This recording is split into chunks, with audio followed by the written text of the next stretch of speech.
to Mr. Conrad being sworn in. If Mr. Robinson shared testimony from a prior witness, I think that violates the rules of the conduct that we established at the beginning of this hearing.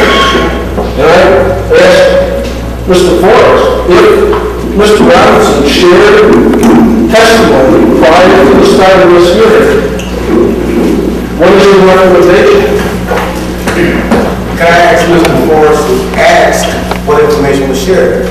No, Mr. Chairman, I asked if information was shared about prior witnesses with Mr. Conrad. The reason we sequestered witnesses was to prevent that. And Mr. Conrad answered yes.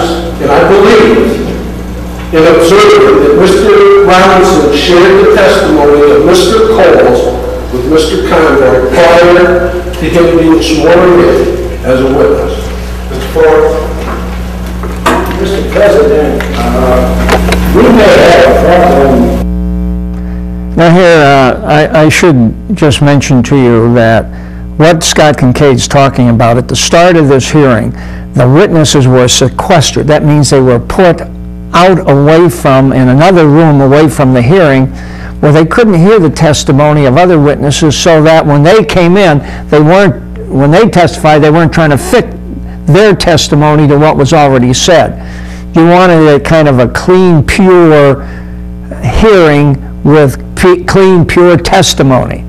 Well, what Scott's saying, hey, if you sequestered the witnesses for that purpose, why is Mr. Robinson being allowed to make notes, and then as other witnesses come in that he's representing, he tells them what the other witnesses testified to? Why sequester anybody?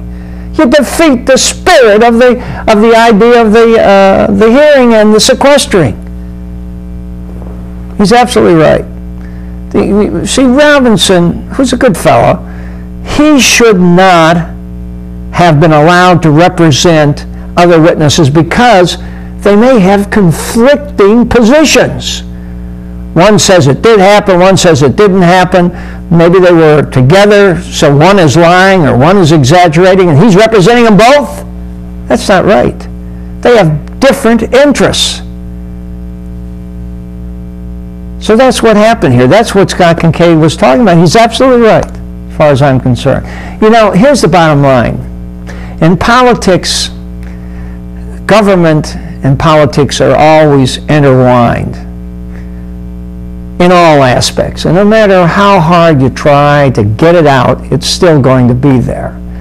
You know, one of the best examples of government being, as I say, intertwined with politics is the mayor's hiring of a former Flint Area Chamber of Commerce director, Larry Ford, as a troubleshooter for the Water and Sewer Department of the city of Flint. Ford was Patsy Lou Williamson's campaign manager for her unsuccessful run for the state Senate this past August. Well, you know, the mayor and the spokesman, Joe Conway, deny it. This is a clear political payoff. The question is, again, there's nothing illegal about this. It's done all the time in the federal government, the state government, so we accept it. And you'll see that generally people don't have any problem with that. Play that tape, will you please? Guy for Patsy Lou Williamson's state Senate campaign, but when her campaign failed, he was out of a job. Good evening, I'm Katie O'Mara. And I'm Sam Merrill. However, it is not over for him yet. The mayor appointed Larry Ford to a cushy position in the city's water department, and that move is raising a lot of eyebrows tonight. TV5's David Custer talked with some residents about the new position, and he is live now with more. Dave. Yeah, Sam, I talked to some residents who really aren't too concerned tonight.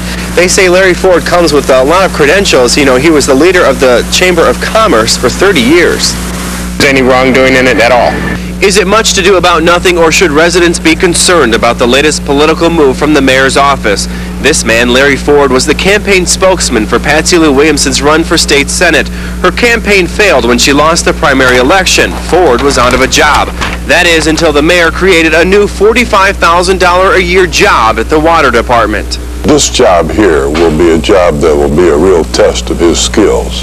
he's going to see some real disaster cases coming through that he's going to have to help solve.